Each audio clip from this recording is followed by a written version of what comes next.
Today, we're looking at a blue ink by Monteverde Caribbean Blue. Hi, I'm Adam, and I'm an ink guy. I get inks, test them, and share the results with you. Now, down below in the description, there's timestamps of all the parts of the video, and if you are in a hurry, you can skip around, but if you got the time, I'd appreciate you if you check out the entire video. You can also follow me over on Instagram, and if you're new here and like ink reviews, I would invite you to subscribe. In order to make sure I have a range of experience with this ink, I do the writing samples. I then put the ink into this Noodler's nib creeper, wrote with it for a day, and used it to take the notes for this video. This first writing sample is done with a standard set of paper, Clairfontaine, Tomoe River, and Rhodia paper. Now, there are additional writing samples that will occur later. Now, let's look at the writing sample. I picked this ink up in sample form, so it came in a vial like this. And to keep my writing samples consistent, I use a Jinhao 159 with a Goulet 1.1 stub, a Jinhao X450 with a Goulet medium, and a Jinhao X750 with a Goulet extra fine. Now, let's look at the Clairfontaine. I have no bleeding, no ghosting. The 1.1 has no feather spread, halo sheen, or shade. Extra fine is quite a bit lighter than the stub with no feather spread, halo sheen, peppering of shading all over the place. It's not a gentle in and out, but it's a dark letter, dark letter, dark letter, like the K, the B, the F, the X, the J, the P. There's a ton of dark letters. Great. 5 seconds to dry. Medium is the same tone as the extra fine with no feather spread, halo sheen, peppering of shading throughout. 6 seconds to dry.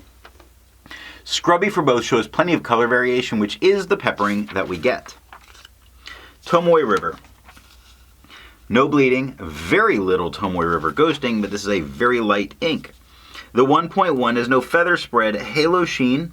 It does have some shading, some darker letters, some lighter letters. It is there. The extra fine is lighter than the stub with no feather spread, halo sheen. It does offer some shading again, some more of that peppering of color throughout. 5 seconds to dry. Medium is darker than the extra fine, not quite as dark as the stub, with no feather spread, halo sheen, nice peppering of color throughout the writing. Look at what's going on in Fox. Look at what's going on in Jumps. 9 seconds to dry. Now the scrubby for both do show us color variation left to right, and we do get it in the writing. It's nicer in person than it appears on my screen as I'm filming this. Rhodia, no bleeding, no ghosting. The 1.1 is no feather spread, halo sheen, and no shade. The extra fine is quite a bit lighter than the stub with no feather spread, halo sheen, no real shading here. Sorry, 4 seconds to dry. Medium is darker than the extra fine, just a little bit lighter than the stub with no feather spread, halo sheen, better shading as far as there is some in and out of color, like in the word Fox you see it, in Jumps you see light to dark. Not a ton, but it is there, in 6 seconds to dry. Now the scrubby for both shows color variation, not so much in the extra fine, but it is there in the medium. I agree with Vita. I've learned a lot by doing multiple chromatographies. The one on the left is done the way it's supposed to be done. I put a line of ink down and immediately put it into water for 10 to 15 seconds. And we see this very light turquoise at the bottom that's pushing its way up into a nice deeper blue. It's like I'm describing the ocean. The one on the right I let dry for 10 minutes before I dunk it into water, and that turquoise that was at the bottom that's coming up is a little bit more noticeable here, and the blue is the same, it's just the blue. But that turquoise is certainly more noticeable. It tried to stay back some. Resistance tests are done to see how well this ink can be expected to perform on the page and how hard it may be to clean from your pen. I let the smear dry for 3 days before testing it.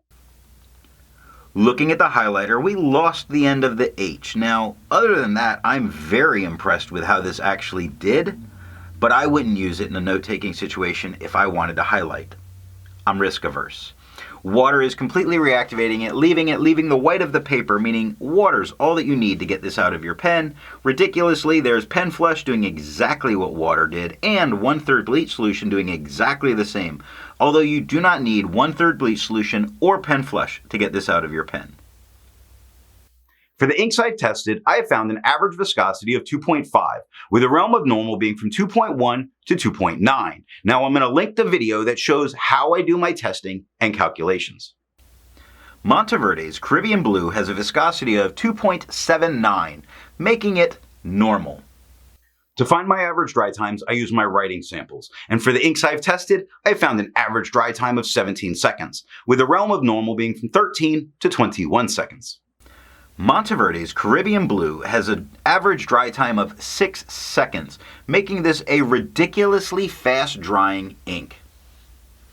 Instead of finding inks that look like Monteverde's Caribbean Blue, I would prefer to find an ink that complements its color on the page, and I wanted a nice brown. I chose Noodler's number 41. The second writing sample is done on yellow Rhodia, TWSBI, and Leuchtturm 1917 paper. Here we're looking at yellow Rhodia, not to see any kind of performance differences, but really to see what happens to the tone of that ink with a yellow backdrop. And instead of being blue, it's definitely green. Yellow and blue makes green, and this is a very translucent ink. So just be aware of that in a professional environment if you write on yellow paper. Now, TWSBI. No bleeding, no ghosting. The 1.1 is no feather spread, halo sheen, and no shade. Extra fine is lighter than the stub with no feather spread, halo sheen. There's peppering of some darker letters. The K, the B, it's nice. There's some there. 7 seconds to dry. Medium is a little bit darker than the extra fine, not as dark as the stub, with no feather spread, halo sheen, no real shading, 11 seconds to dry. The scrubby for both do show us some color variation looking far left to far right, although I don't see it happen in the medium. Last paper is Leuchtturm 1917 notebooks with no bleeding and no ghosting. The 1.1 is no feather spread, halo sheen, and no shade. Extra fine is a lot lighter than the stub with no feather spread, halo sheen, no shade, and 5 seconds to dry. Medium is darker than the extra fine, not as dark as the stub, with no feather spread, halo sheen, no shade, 7 seconds to dry. Now the scrubby of the extra fine, far left to far right, is showing some color variation, although we didn't get it. The medium shows none, and we got none, and that is all that I have for the writing sample.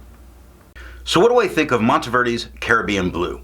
It comes across as much more of a turquoise than it does as a blue, and I think that while it's very light, it's easy to read on the page, which is nice, but it's still too light to use in a professional environment. So what nib and pen give the best writing experience with this ink? A dry pen can put down some very nice shading, so a dry stub, if that's what you want, is really a good thing to go for. But if you want a darker tone, you really want to use a wet medium or wet broad. You're going to lose the shading, but the tone is going to be good. If you've made it this far, and according to my analytics, 50% of you aren't, and you enjoyed it, give me a thumbs up. If you are not subscribed, I would invite you to subscribe, and thanks for watching.